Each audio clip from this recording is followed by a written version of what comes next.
When you can smell their fear, that's when you know you're winning. And we boys are winning big currently. Stop Killing Games is absolutely unstoppable. Pirate Software is literally shaking, as we all can already imagine. And the AAA games industry is at the wit's end. They don't know what to do. They're already organizing and trying to push for legislation to stop this.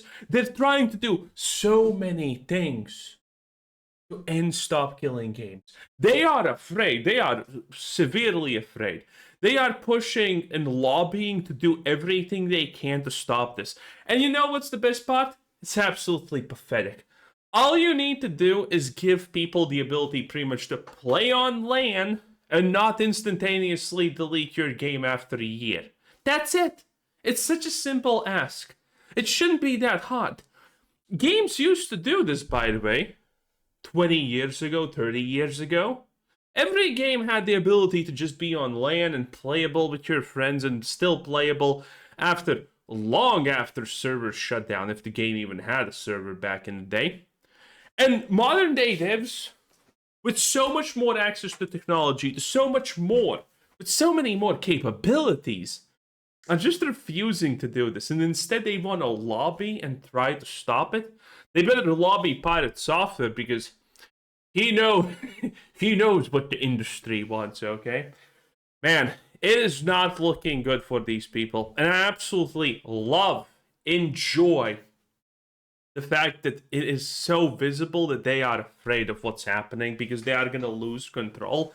And when they lose control, they're going to crash out, and they're going to crash out good. I feel like with the momentum we have seen it garner, Stop Killing Games is unstoppable.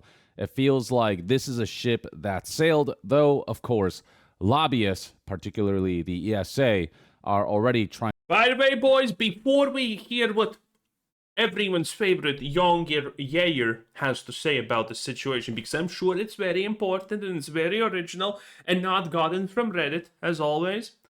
So, the young bingo list. Will he say communism good? Will he say capitalism bad? Will he denounce the greedy corporations because they're greedy and power to the people? Take your bets, boys. Take your bets. I'm thinking. I think he's definitely denouncing capitalism here in this video, at least, and calling the corporations greedy. That's a 2 out of 3. To do everything in their power to stop this consumer-friendly movement. Stop Killing Games, for those who don't know, essentially tries to make it so that publishers cannot permanently destroy the video games that you paid for, and so that at the very least, if they do end up destroying a game, that they offer full refunds and that there's some semblance of either an attempt to ensure games are preserved and are left in some kind of functional state instead of being completely nuked from existence, or ensuring that digital purchases are protected in that companies can't just go into your digital library and decide, when a product that you bought expired. That's just not how transactions. Pirate Software would be saying that this is horrible for the games industry. It's gonna put so many developers out of business. And I say good. Good. The more, the better. There's too many people in the games industry, and most of them are garbage, woke, lefties who push agendas and don't care about gaming. In fact, they hate gaming. I am absolutely for a cleansing. Should work. And we have seen a lot of headways being made. The European Citizens Initiative, the big one that garnered over 1 million signatures, has been making moves, with the European Parliament recently having done a hearing with Stop Killing Games, and that went extremely well. If you look at all of the headlines here from Stop Killing Games itself, as well as various news outlets covering this whole situation, basically, there's a general agreement that all of this went very well. There was generally overwhelming support for Stop Killing Games on the part of members of parliament. So in Europe, it's looking like it's well on its way to legislative actions that will ensure companies can't get away with it. Yes, but that will still take a long time. We're literally talking about years. Destructive way in which... But obviously, that's better than nothing in this case. They've been delisting games or removing them from people's libraries without their consent, effectively rendering their game purchases moot. And then another big situation is... By the way, can you imagine how currently Sony is absolutely losing their shit because of this? Because Sony is implementing the most stupidest idea I have ever seen in my life. That's pretty much gonna make everyone just abandon Sony. And that is the DRM policy, that everything that you buy from now, I think it's from this month or whatever, or it already was announced. In any case, when you buy a game on PlayStation, you have to log into it every 30 days, and if you don't, it just gets deleted. That's right. It doesn't matter if you paid for it, doesn't matter if you played it, it's gonna get deleted. And everyone knows that this is only a matter of time until two things happen. One, that Sony, does this retroactively and says, you know what, everyone likes the fact that their games are getting deleted. Ain't that great? Everyone loves it. Our own paid science division found that people love it when they lose their things that they bought. So it's legit. We're going to also implement this deletion of games for the stuff that you owned previously.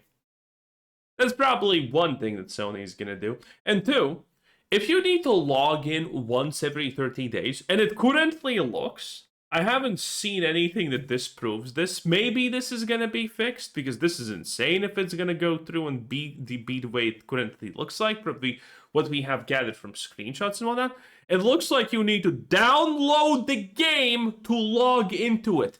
It's not like you just put a checkbox that, oh, I want to keep this game.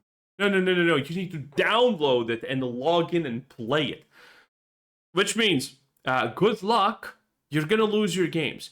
A system like this effectively means that it doesn't matter how hard you try. At some point in life, something's going to happen, and you're not going to log in for whatever reason when you need to refresh your game licenses, because it's a license, and the game's going to be deleted. This is like the most insane thing Sony has ever done, and it's going to end in pure disaster for them.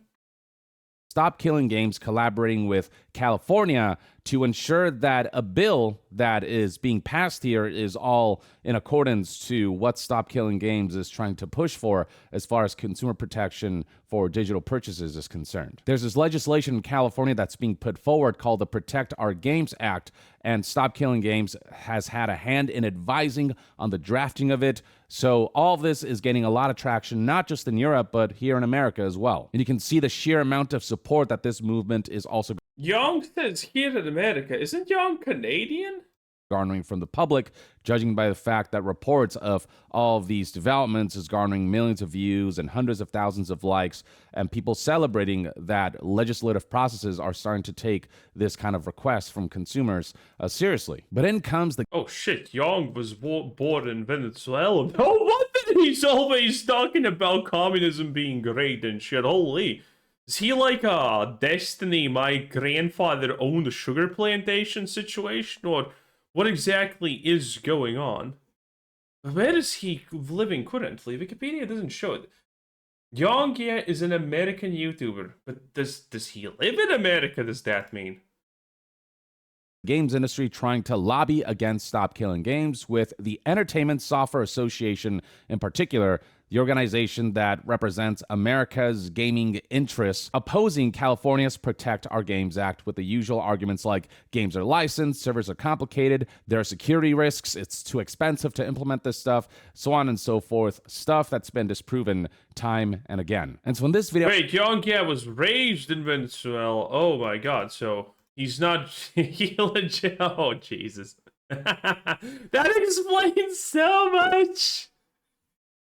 Oh, he moved to the USA at the age of 14. Oh man, so he got to experience the good old communist. That explains so much. I want to go into detail on how the ESA is opposing Stop Killing Games and its movement and its aid of the Protect Our Games Act from California, as well as how Stop Killing Games has responded to this opposition in favor of consumer protection. Now, while we're on the topic of consumer protection, something that I deeply value, daily routine. All right, so let's check out the opposition from the ESA and what they had to say to try to justify the eradication. The moment I heard the I deeply value, I knew Young's gonna lie. of this bill and the eradication of the Stop Killing Games movement. So this is a letter from the ESA. So here's how this letter opens. Quote, the ESA, representing the leading publishers and developers of interactive entertainment in the U.S., must respectfully oppose AB 1921 and respectfully ask for your no vote due to the significant legal and technical challenges the bill creates that will risk harming both consumers and the broader video game ecosystem. Risk harming consumers, says the ESA about Stop Killing Games. That's a bold thing to say when it's the consumers who got all of this to a point where legislative action could. Wait. Stop Killing Games is so good in general, it's actually insane. Because every institution that should be smart enough to oppose it is pretty much just offering pirate software level of argumentation against it, like saying, oh, it's actually not good for the consumers. Why? Well, it's just not okay. Deal with it. Oh, this would not do this. This is not what it's trying to do. There's no argument against it. They literally cannot come up with anything that's even remotely valid. Take place because so many people signed petitions, so many people showed support for what Stop Killing Games is proposing. This will not harm consumers. They are only leveraging consumers as a means to try to make an argument that doesn't exist. This will not harm consumers. This will protect consumers. They're only protecting their own interests and the interest of corporations who hate giving up control, who hate being forced into engaging with consumer-friendly practices, who won't be able to get away with everything should these laws be enacted. The ESA starts by arguing that this bill is fundamentally flawed, stating that the bill is based on a false premise that consumers own digital games with permanent access. That is not how software works, declares the ESA. Games are licensed, not sold as unrestricted property. Yeah, we know how things legally currently work. That's why there's a proposal to change the law, to update legislation, so that this is not how it works. I mean, on one hand, I think it's very simple. If I don't own the thing that I buy, then piracy is not theft, obviously. Because this is not how it should work. The notion that consumers don't own digital games with permanent access, that's the very premise that's being argued against. That's the thing that people are completely opposing. The notion that you go to a storefront and you hit a button that says buy without being warned that you're essentially renting the game, like that's just completely unethical. Most people, when they make a digital purchase, they don't know that their access to that content is only temporary. And what Stop Killing Games is proposing is to either ensure that access to those games are permanent, that they're able to be left in some kind of functional playable state even after service for that game ends, or that if the game itself gets stripped from players' libraries, that proper reimbursements are issued through things like refunds. The fact that we're separating digital purchases as something separate from physical purchases, where with physical purchases, something like this would be unconscionable, but with digital purchases, companies are proposing that they should be able to get away. The funny part is physical purchases are not actually safe from this. I have talked about this so many times, and yet no one else seems to care or know about this in general. I never hear anyone who cares about these sort of things talk about it. And that is the fact, even if you buy, and this has been the thing for, I don't know, 10 years at least, I think. If you buy a physical disc, that thing still requires access to the internet to run. And that company can literally ban you even though you have a physical copy of the thing, and if the game has no online play even, that company can still revoke your game from working because it's all tracked with a code. So even if you buy something physical, they have the ability to just axe it and not allow you to play it. With this notion that they control whether we have access to the products that we purchase, that's just ridiculous. Now, the ESA insists that California has already recognized digital games as a license when they passed AB 2426, which ensures that consumers understand they're acquiring licensed digital content. Well, guess what? But laws can change, and there's a reason why this is being brought to the floor, why Stop Killing Games is helping in drafting this new bill. All of it so that we can change certain precedents right now that are not ideal for consumer protection, that are not ideal for digital purchases, that you can't really call purchases at all when those purchases can just expire on the whims of the companies who publish the products. The next argument that the ESA makes is that AB 1921 ignores how games actually work, stating that video games are dynamic software systems, not static products. Many games rely on online servers and authentication, security and anti-cheat tools, and ongoing updates in infrastructure. When services shut down, functionality can end. This is standard across modern software. This is, again, for example, this has absolutely nothing to do with Stop Killing Games. Stop Killing Games is not requiring game to fix cheating after the servers are shut down. That's for the people who still want a game to figure out, okay? It's actually extremely fair, honestly, when it comes to this. AB 1921 mandates impossible legal and technical obligations. Games include licensing content, music, athletes, brands with fixed termed rights, not perpetual rights. AB would force publishers to renegotiate for perpetual rights, often impossible, and alter, remove or alter/remove content in ways that break the game or violate contracts. This would not be a big deal for a lot of things. This could potentially be annoying, but this is just blowing an elephant out of nothing. This can be solved. You don't have to use licensed stuff. That's the first thing, by the way. If your argument for, licensing is expensive, then don't fucking use licensing. It's that simple. Don't use licensing.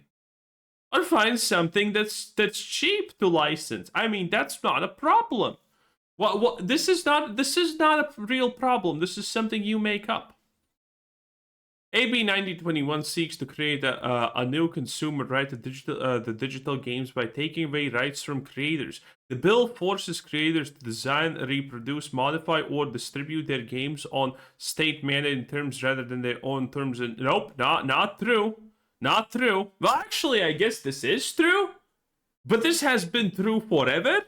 It's not like people can just make whatever the hell they want. There are limitations already in place for you not being able to make whatever the hell you want. So this is almost an argument. I'll give them that. That's almost an argument. That's the closest they probably will ever get to an argument, honestly. Wait, actually, what the fuck are you doing, Young? AB seeks to create no AB 1921 is not consumer protection bill. It is an unworkable mandate with serious unintended consequences. It will limit how developers design modern interactive experiences and reduce access to online features players expect. Nope.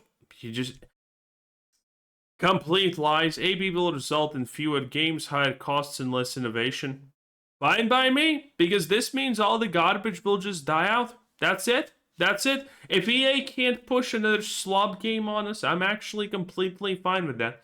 So all of their arguments are completely nonsensical garbage, obviously. None of these are real things. And I'm pretty sure they have been already disputed by Stop Killing Games in general, which is the funniest part. But they're just kind of hoping that people are not going to pay attention and be like, oh my god, they said that the people with the billions are going to suffer. Oh no, cries in millionaire. Listen, it is what it is, okay? If you have to shut down because of Stop Killing Games, then you deserve it, buddy. Hopefully Blizzard, Bethesda, BioWare, and a lot of other companies get hit hard by this, by the way. Just saying, boys, just saying, you know what I'm saying? Anyway, that was Younger, a yayer, 10 out of 10. Bye.